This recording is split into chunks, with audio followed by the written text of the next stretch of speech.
Okay. Hi, everybody. My name's Jo and I work for the North East Victorian Lookout Centre as the Early Childhood Team Leader, and I'm here today to talk to you about the role of lookout centres and supporting children in out-of-home care in the early years.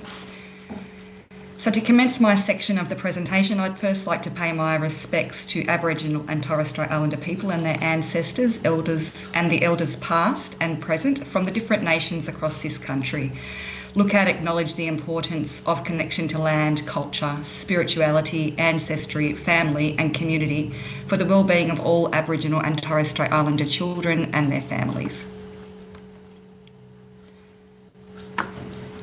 Lookout centres were established in 2016 to address the educational disadvantage of children and young people in out-of-home care. And there are 4 lookout centres across the state, focusing on the key points that are noted on this slide, including promoting access to quality inclusive education, building workforce capabilities, so that's workforce capability in our early childhood services, but also with our colleagues, for example, at Child Protection, with our contracted case management agencies and with our Aboriginal community controlled organisations. We also raise awareness of the partnering agreement and the early childhood agreement for children in out-of-home care and the roles and responsibilities that connect to these, and I will touch on that in a little bit more detail as we move through this slide deck. And we work towards strengthening collaboration. So, off the back of that question in the chat there, that is one of our key priorities. It's bringing together the team around the child if they are not connected and advocating for the child's best interests in all education and care decisions. And our work also focuses on the collaborative monitoring of attendance, participation and transitions, and we do that with our Department of Education colleagues, but also with our Child Protection and contracted case manager colleagues and our early childhood services with whom our children are connected to. So lookout teams are multidisciplinary and they consist of both regional staff and area staff, and the number of staff in each lookout centre will differ depending on the number of children in out-of-home care in each particular region. So typically our lookout centre will have a lookout principal, an executive principal, a Koori cultural advisor, a psychologist. We have a statewide specialist learning advisor who has a portfolio focusing on capability building. So she works across all of our lookout teams. We have a streamlining access officer in each lookout centre. That's a short-term position contracted until the end of June. We're hoping that it might continue, but at this stage it's only in place till the end of June. And the streamlining access officer works in the 0 to 3-year-old space to upskill people around supporting enrolment and engagement into quality education and care services and navigating early childhood education systems.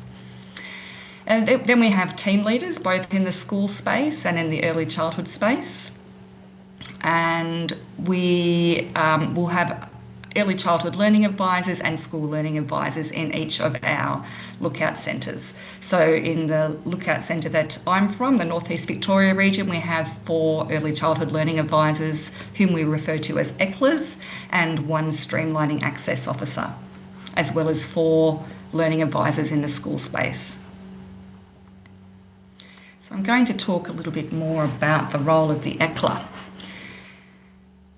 Early childhood education, as we know, is a protective factor that can provide stability and structure, a sense of safety and belonging, and can support development and well-being of children and also provide access to additional supports. So we strongly advocate in Lookout for enrolment of children into some form of education and care prior to the age of 3 and then into kindergarten once the child reaches 3. And it's for these reasons that lookout centres have learning advisors that are dedicated to providing this advocacy and support in the early years with a focus on the kindergarten age group, so 3 to 5-year-olds, and children who are in statutory out-of-home care. ECLAs don't work directly with children. Their role is supportive, advocacy-based and collaborative, and it focuses on the key objectives that are listed on this slide, which I'll break down into a little bit more detail on the next slide. So in relation to supporting enrolment and engagement, this includes helping our key stakeholders to navigate early childhood funding and supports, which can be quite complex and challenging at times, because early childhood isn't just a state funded entity, it's also a Commonwealth funded entity. So, and to explain that, long day care, family day care, occasional care are funded by the Commonwealth, and kindergarten, 3 and 4-year-old kindergarten, is funded by the Victorian state government. So sometimes there can be challenges and barriers that the team around the child might encounter around getting a child enrolled or keeping them enrolled when challenges emerge. So, you know, we play a big role in supporting the navigation of those systems.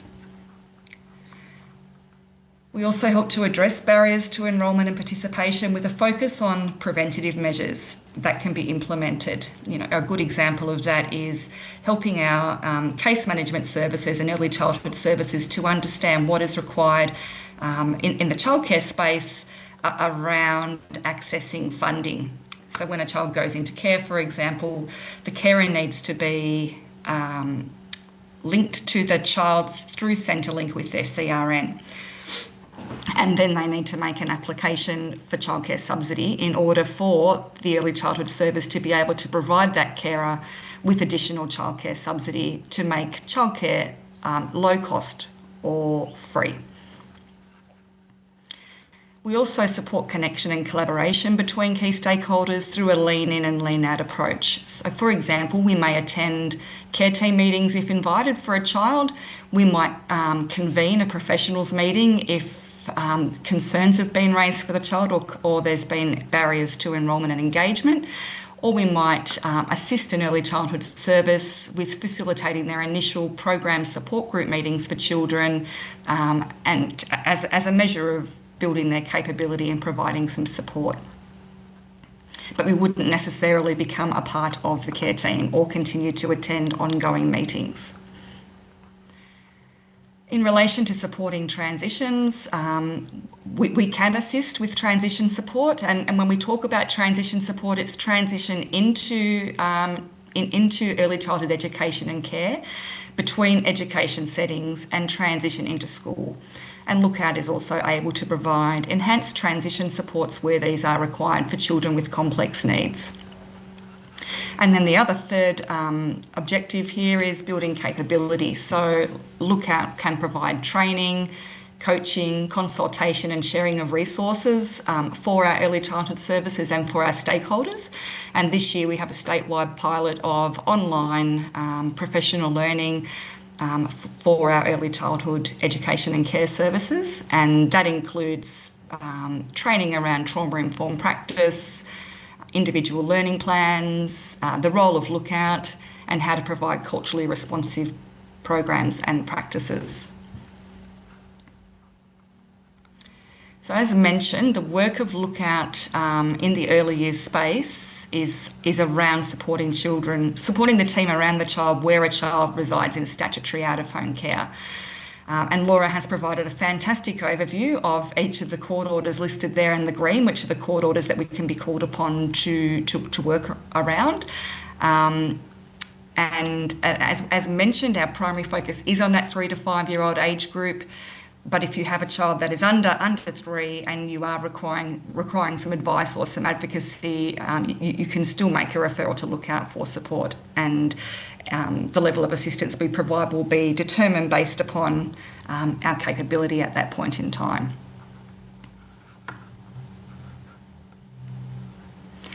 The Early Childhood Agreement for Children in Out-of-Home Care, as I mentioned before, is a shared commitment between parties to the agreement with a vision for supporting all children in out-of-home care to reach their potential through access to high-quality education programs that will lay the foundation for success at kinder, school and beyond. The agreement can be accessed through that QR code on the screen, and I see Michelle's also popped the link into the chat. It's quite a big document, but it has some fantastic information in it. And at the back of the document are the stakeholder roles and responsibilities in Section 5 of the agreement in Appendix 6. And I encourage you to download that document and have a look at it if you would like to learn more about those roles and responsibilities. I have summarised them briefly for you on this slide here. Many of the responsibilities highlighted in the Early Childhood Agreement are shared by the team around the child. So, for example, those highlighted in yellow on the screen indicate a collaborative approach is required.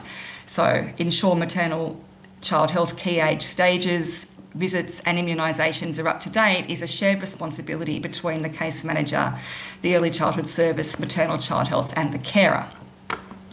And having the child enrolled into 2 years of kinder prior to school and supporting attendance and inclusion is also a shared responsibility between those 4 partners, as is referring to education, health, culture and wellbeing support services as required.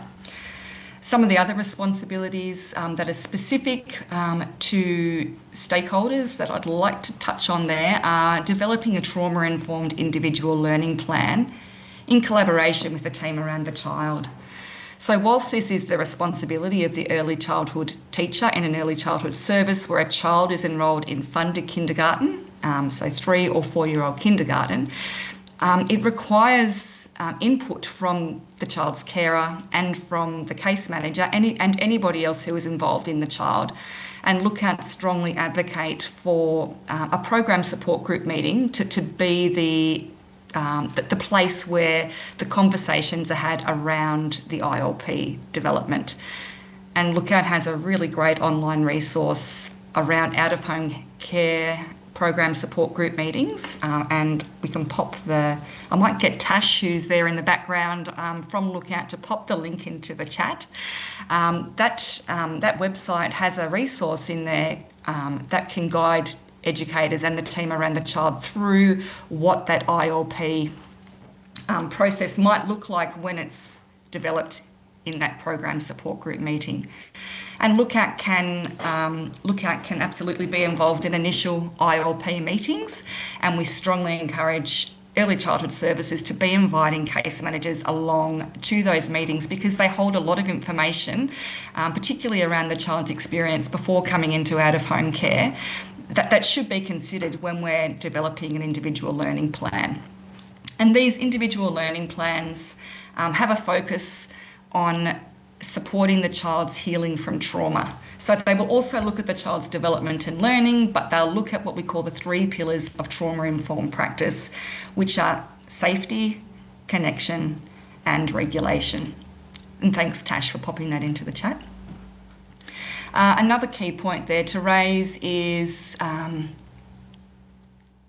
just have a look, sorry, facilitating access to state Commonwealth funding, subsidies and programs. So we've got some information in this presentation about each of those different subsidies and what they might mean.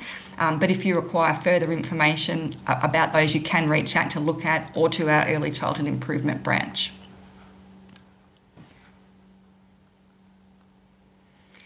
As I mentioned in a previous slide, the early childhood sector can be difficult to navigate, and this slide highlights the 3 main components of the sector. So we have supported playgroups, which are facilitator-led playgroups, and they are funded by the Department of Families, Fairness and Housing. And when you get the slide deck, the link that's on that slide in red will take you to a site that will connect you to where those supported playgroups are held and facilitated. We have childcare, which covers long day care, occasional care, family care and in-home care, which are all Commonwealth funded programs. In-home care, if you haven't heard of that before, is not babysitting. It's actually in-home care provided by a qualified early childhood educator, and there are some specific circumstances in which families may be able to access that. An example is the carers may work shift work and may not be able to access childcare at that point in time, so they can make an application for in-home care and may be eligible for an early childhood education and care worker to come into their home to provide childcare. And then we have our kindergarten programs, which are funded by the Department of Education. So these include our 3-year-old kindergarten programs, which inclusive of Early Start Kindergarten and Koori Kids Shine, and our 4-year-old kindergarten programs, which next year will also include pre-prep. Now, just in case you haven't heard of pre-prep, pre-prep is for children, pre-prep in 2026 is up to 25 hours of funded kindergarten for children who meet the eligibility criteria listed on the screen. So today we're talking about children who have had contact with child protection. That includes children in out-of-home care and children known to child protection.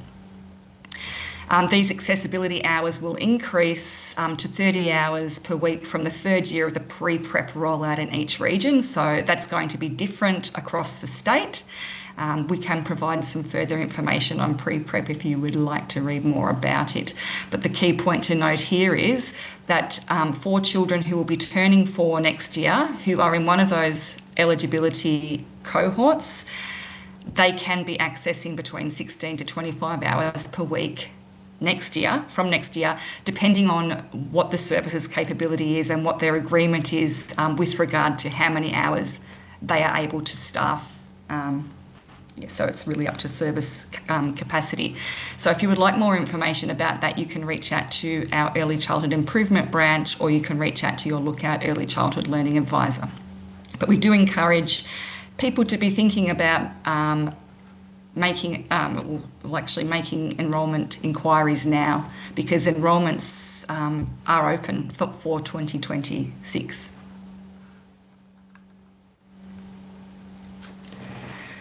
So on the screen here, we've got some useful web links that are helpful in locating early childhood services.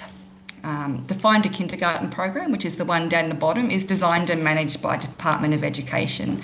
And this can assist you in finding a service that is currently receiving kindergarten funding, including those located in a long day care setting. Whereas Starting Blocks, the website up the top, supports navigation of the whole early childhood education and care service sector. And this displays services with and without kindergarten programs and gives quite specific information around the types of services that may be offered. So as an example, they might offer long day care as well as occasional care, funded kindergarten and before and after school care. So when you go into the Starting Blocks website, you can enter the location in which you live, and it will bring up all of the services within that area. And we encourage you to also look at the quality ratings of those early childhood services when you're thinking about enrolling a child into early childhood education and care. We like to see our children enrolled into services that have a meeting or exceeding rating, as opposed to a working towards rating. So some of the practice considerations for our early childhood services stemming from the Early Childhood Agreement for Children in Out-of-Home Care are to promote enrolment into funded kindergarten and ensure that the person with the legal authority is the person signing all of the enrolment paperwork. And this can get a little bit tricky, because if the carer presents to your service, sometimes we make the assumption that the carer must be the legal guardian, but the carer is not usually the legal guardian when it comes to children being in out-of-home care, unless the child is subject to a permanent care order. So Lookout do have a resource that we can share with you that highlights each of the court orders and who has legal guardianship of the child for the purpose of education enrolment. So where a child is subject to a family reunification order, an interim accommodation order, the legal guardian will actually still be the parent. And sometimes it can be a little bit tricky to get the authority to enrol if you don't have access to the parent. So that's when you can reach out to look out for some support, and we will then link you into the child's case manager if you're not already linked into them, to help facilitate that enrolment. If the child is subject to a care by secretary order, however, or a long-term care order, the legal guardian will actually be Child Protection, and it will be through them directly that you will obtain the signatories on your enrolment paperwork. So it's really important to remember that it must be the legal guardian providing that enrolment consent. The next point is to ensure to support carers to register for childcare subsidy and additional childcare subsidy. So with additional childcare subsidy, there's two streams. There is additional childcare subsidy grandparent. So if a child's carer is a grandparent and you are in a long day care service, we would be suggesting that you suggest to the carer that they make an application if they are currently accessing a Centrelink payment of some description, that they can make an application also for additional childcare subsidy. If they're not accessing a Centrelink payment, however, they won't be eligible for the grandparent subsidy, and the service may make an application on their behalf for additional childcare subsidy using the wellbeing stream. And in that instance, the service will require a letter of support from Child Protection to state that the child is at risk and is in out-of-home care. The next point is about applying the 16-week immunisation grace period for children in out-of-home care who present to your service with an immunisation status that is not current, and this will allow for the catch-up scheduling. And we also encourage you to consider alternative ways of verifying birth dates if the child does not have a birth certificate. Child Protection can make an application for a birth certificate, but this can take time, and obviously we want to encourage enrolment without delay. So some other ways that you might consider verifying birth date includes use of a Medicare card, a child's immunisation certificate, a proof of birth statement from the hospital where the child was born, a passport, a visa citizenship document, but also to connect with Child Protection in the background to encourage them to make that application for a birth certificate if there is not currently one. We also encourage our early childhood services to provide an inclusive, culturally safe and trauma-informed program, and look how they're able to assist in that space. So we can provide consultation and support to help you to look at what your needs might be in relation to capability building, so that you can have a program that's trauma-informed and culturally safe and inclusive for a little person in out-of-home care. And as I mentioned previously, there is a responsibility to develop a culturally inclusive and trauma-informed individual learning plan for children in out-of-home care who are accessing funded kindergarten programs. That's aged 3 to 5. However, we do encourage, even if the child is not in out-of-home care, but they've experienced trauma or they're in an informal kinship arrangement or they're under 3, we do encourage you to consider developing a trauma-informed ILP for this group of children also.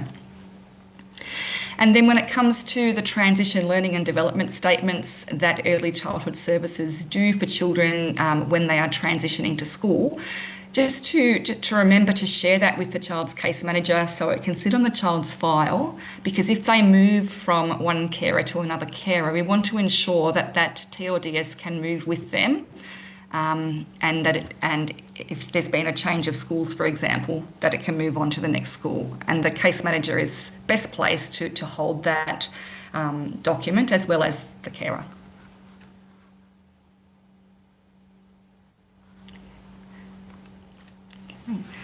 So some practice considerations for case managers, and each of those key points there where you see the red writing will link online to other online resources.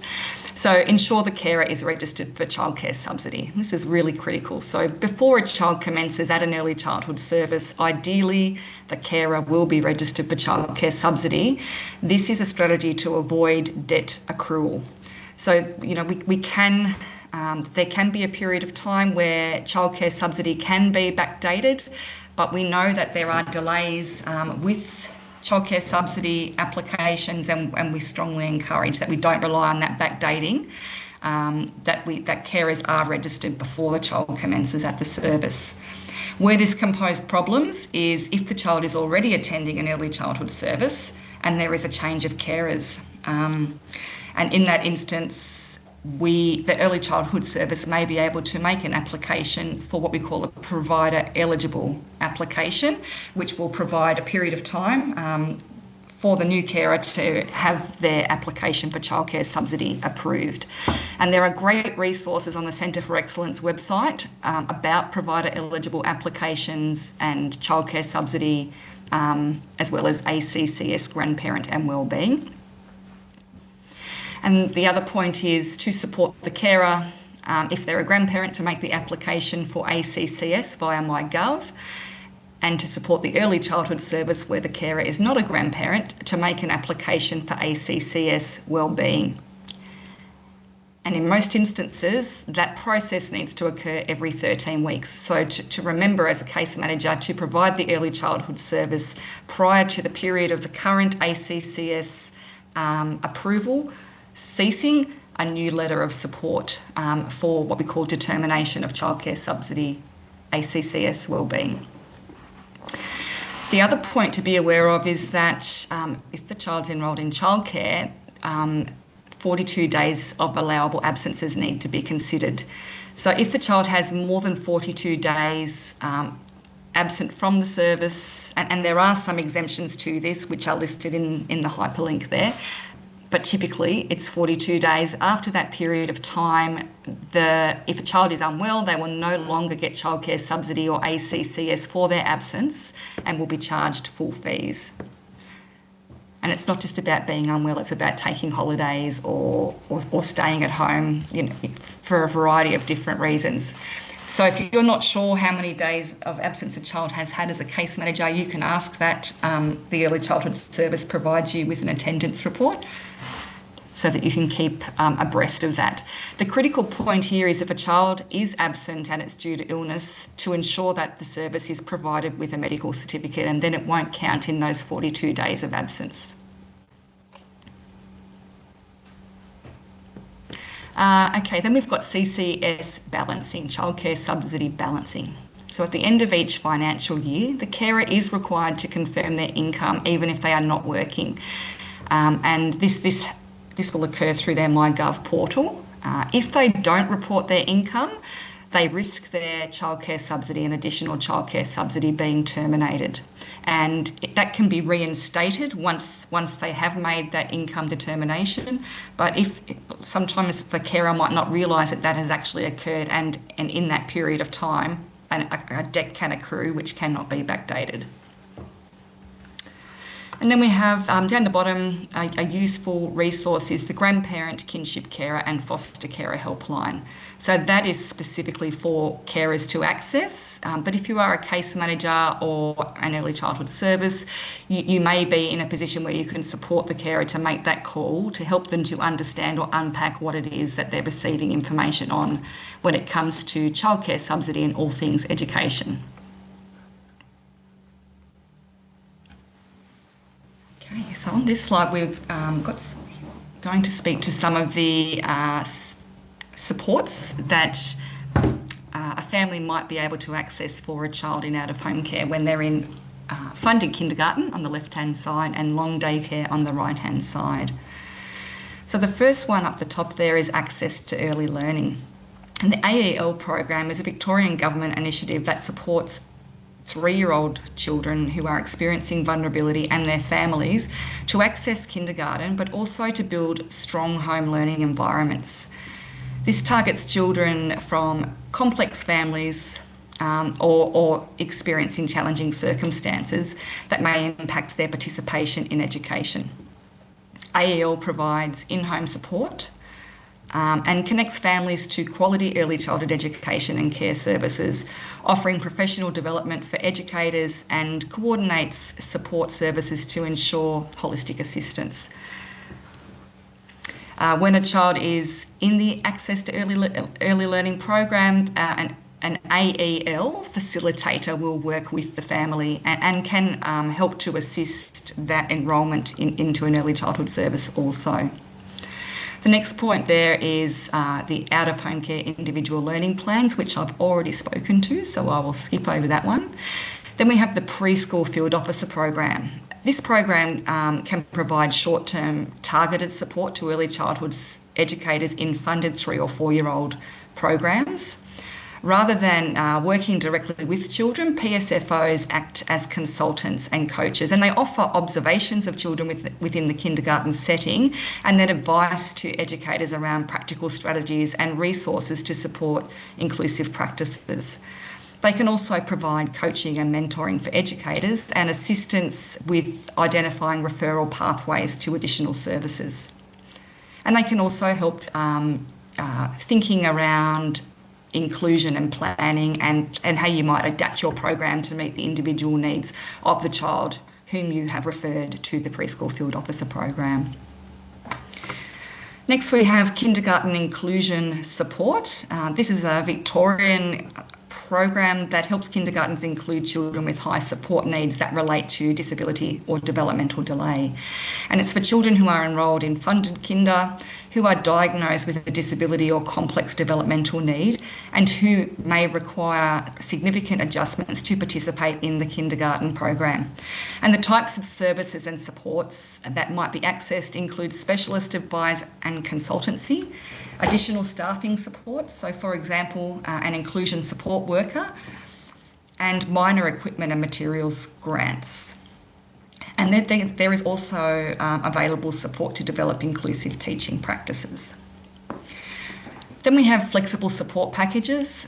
So these are a short-term package of financial assistance that will allow an early childhood service offering funded kindergarten 10 weeks of funding that can be used across a period of 10 weeks. And this is a responsive and tailored approach to assist children to be immediately included in a kindergarten program where they have experienced significant trauma. This applies to children in out-of-home care as well as children not in out-of-home care. To be eligible for a flexible support package, though, the child must be enrolled and attending kindergarten and have a background of complex trauma with where there's been a prolonged state of stress and repeated exposure to adverse life experiences. And they also need to be able to demonstrate behaviours that require immediate support to stabilise the child's attendance and inclusion in kindergarten. So the kindergarten service is responsible for making the application for the flexible support package and identifying the supports they would like to access. This includes obtaining quotes and submitting these with the application. The types of supports the service might access could include trauma coaching, training for the staff, additional staffing. It could be a specialist coming into the service to look at the program and provide advice. So, for example, they might have an occupational therapist coming in to look at their environment where the child has significant sensory needs and making suggestions around program changes, and then upskilling staff on how to specifically support that individual child. But for any questions regarding flexible support packages, you can actually email flexible-support@education.vic.gov.au, and that email address can be accessed through the link on this slide. Then we have the Cold Outreach Initiative, and this funds local councils to employ culturally and linguistically diverse outreach workers to help children from COLD backgrounds to register, enrol and attend kindergarten. And once again, the link will provide further information on who those people are and how to access them. On the right-hand side, we have the Victorian Inclusion Agency. So this is a Commonwealth-funded organisation that supports early childhood education and care services across Victoria to create inclusive environments for all children, particularly those with additional needs. So it can be used to obtain an additional assistant in a program, but it can also, the Victorian Inclusion Agency can also support early childhood services to develop strategic inclusion plans to support and address barriers to inclusion at a service level as well as at a child level. They can provide tailored advice and mentoring and practical strategies for educators, and they also have a specialist equipment library that can be used for adaptive tools and resources. And their Inclusion Development Fund can also be utilised to support other types of professional development where that is deemed necessary to assist with the inclusion of a child in out-of-home care or a child with additional needs. On our next slide, I'm going to play a video. And this video was created by Gowrie Victoria at their Broadmeadows site, and they're talking here about the supports that they put in place for children in out-of-home care.